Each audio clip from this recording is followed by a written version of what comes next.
Mana bu egizak devorlarimiz ham tayyor bo'ldi, xudo xolasa. Juda ham zo'r, juda ham qulay chiqdi. O'zimiz yurtdoshimiz Qo'qondan akamiz YouTube orqali ko'rgan ekan, ko'rib zakaz berishdi.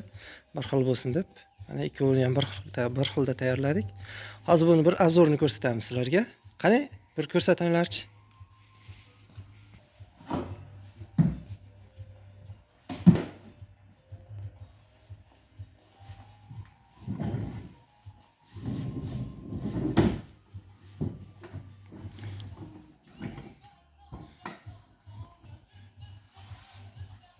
Juda ham qulayliklari ko'p.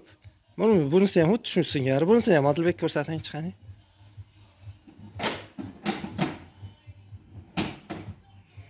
Mana bu bitta holati, bu haligi tayin chiqargandan keyin televizor ko'rishga. Ko'p qavatli uylarga olib kirish uchun qo'lini mana shu holatda tayyorladik.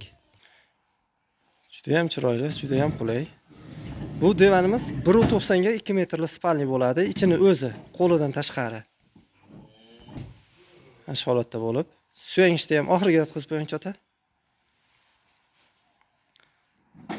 Tashidan tashiga doğru 2 metrli joy egallaydi. 230 joy egallaydi. Hop, endi buni yana bitta zo'r varianti bor. Mana bu ikkala qo'lni olib turib, ikkov divanni yovishtirsak, juda katta spalni bo'lib qoladi. Hozir ko'rsatamiz buni ham.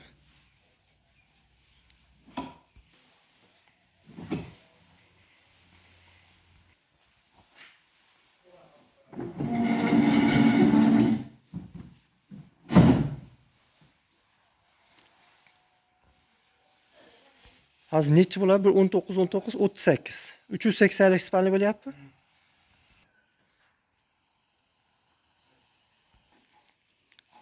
Kirgizinglar ota joyiga.